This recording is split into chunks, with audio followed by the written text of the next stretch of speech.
A soft, husky male voice, low and comforting, carried through the empty marble halls of St. Augustine Memorial Hospital. It wasn't just any tune, it was a gentle lullaby, sung with the kind of raw sincerity that could melt even the coldest soul. And that's exactly what it did. At the far end of the pediatric ward, 7-year-old Emily Carter, who hadn't slept peacefully in months, suddenly stilled. Her eyes, wide, restless, overwhelmed by the storm inside her autistic mind, began to flutter shut. The night nurse froze. She'd never seen the child this calm.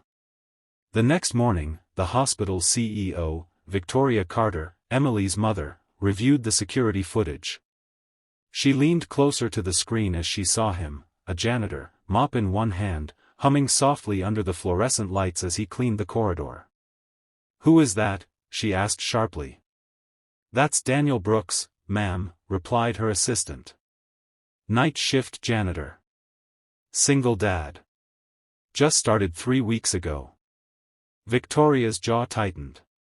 She had a reputation for perfection, for order. Singing janitors weren't part of that order. Movie camera. Hey everyone, before we go deeper into this story, if you believe that kindness can change lives, take a second to like this video and subscribe to the Kindness Chronicles. You won't believe how this story ends. That night, Daniel sang again. Not loudly, just enough to soothe himself as he worked. Life hadn't been easy for him. His wife, Clara, had passed away 2 years earlier after a long illness, leaving him to raise his 6-year-old son, Eli, alone. Eli struggled too, diagnosed with selective mutism after losing his mom. He hadn't spoken a single word since her funeral. Every night, Daniel sang because it was the only thing that had ever calmed his boy. It was their ritual, a whisper of hope that maybe, one day, things would be okay. But he never imagined anyone else could hear. Until the next morning, when Victoria Carter herself appeared in the hallway. "Mr. Brooks," she said coldly. "My staff informed me you've been singing during your shifts. That's against hospital policy." Daniel straightened, embarrassed. "I'm sorry, ma'am. I didn't mean to disturb anyone." Her eyes narrowed. "This is a hospital, not a concert hall. If I hear one more note out of you, you're gone. Understood?" He nodded, defeated. But what neither of them knew was that Emily had heard the entire exchange through her open hospital room door. That night, for the first time in weeks, she couldn't fall asleep. The days that followed were rough. Emily's meltdowns grew worse. She screamed through the nights, pulling at her hair, covering her ears, unable to bear the silence. Victoria tried everything, new doctors, white noise machines, even recorded lullabies. Nothing worked. Until one night, when Emily woke in tears, whispering in a small, trembling voice. "The singing man. I want the singing man." Victoria froze. She hadn't heard her daughter speak in days. "The singing man?" she asked softly. Emily nodded, clutching her blanket. "The one who makes the bad dreams go away." Victoria's throat tightened. She replayed that security footage in her mind, the janitor humming under the dim lights. Could it really be him? By the next morning, she'd made a decision. But when she asked HR to contact Daniel Brooks, they told her he was no longer employed. He'd been fired. For singing. Chapter 2, The Song That Saved Them Both.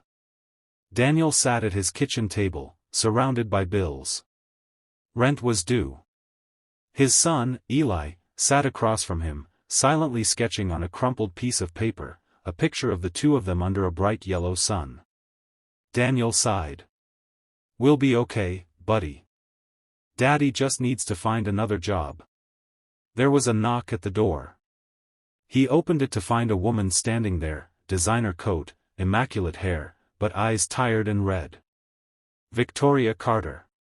"Mr. Brooks," she said softly, her tone stripped of its usual authority. "I need your help."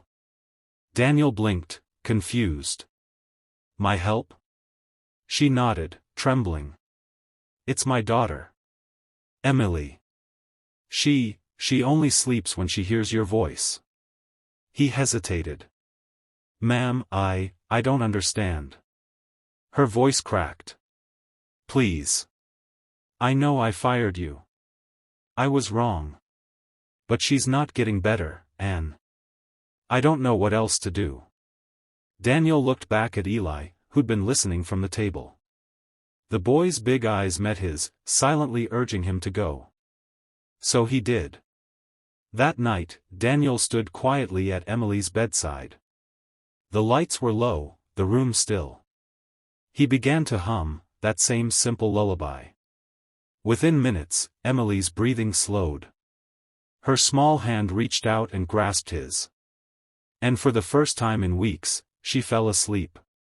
Victoria stood in the corner, tears spilling silently down her face. When he finished, Daniel turned to leave. But she stopped him. Please, she whispered. Will you come back tomorrow night? He nodded. The nights became routine. Daniel would sing, Emily would sleep. Each time, she grew calmer, happier, even began to smile. But something else changed too. Eli started speaking again. One night, as Daniel tucked him into bed after returning from the hospital, Eli whispered his first words in nearly 2 years. I'm proud of you, Dad. Daniel broke down right there, hugging his son tightly. Meanwhile, Victoria couldn't shake her guilt. The man she'd fired in arrogance had given her child what no doctor could, peace.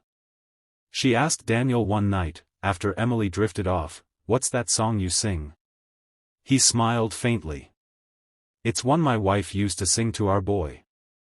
Before we lost her." Victoria's heart clenched. "I'm so sorry." He shrugged gently. Life takes. But it also gives back, sometimes in ways we don't expect. Weeks later, at the hospital's annual board meeting, Victoria stood before her staff. Sometimes, she began, her voice steady but emotional, we forget that healing isn't always found in medicine. Sometimes, it's found in kindness, in a song, in the quiet love of a father trying to help his son. Then she made an announcement that left everyone speechless. She was creating a new role, Chief of Patient Comfort and Emotional Support, and its first holder would be Daniel Brooks. The room erupted in applause. Daniel, standing in the back, was stunned. Tears welled in his eyes as Victoria continued. Because the voice that once filled our halls with music, reminded us all what healing really sounds like. Months later, a video of Daniel singing to a sleeping Emily went viral. Millions watched as the little girl, once restless and afraid, slept peacefully while a single dad's voice filled the room. But the most beautiful moment came when Eli joined him, softly singing the harmony, his first public word since his mother's passing. Victoria watched from the doorway, holding back tears. She whispered, "Sometimes, the people we overlook end up being the angels we need most." Movie camera, if this story touched your heart, hit that like button and subscribe to the Kindness Chronicles, because kindness, no matter how small, can change a life forever. Moral: Crescent Moon, never underestimate the power of simple kindness. Sometimes, one gentle voice can heal 2 broken souls, and remind the world what love truly sounds like.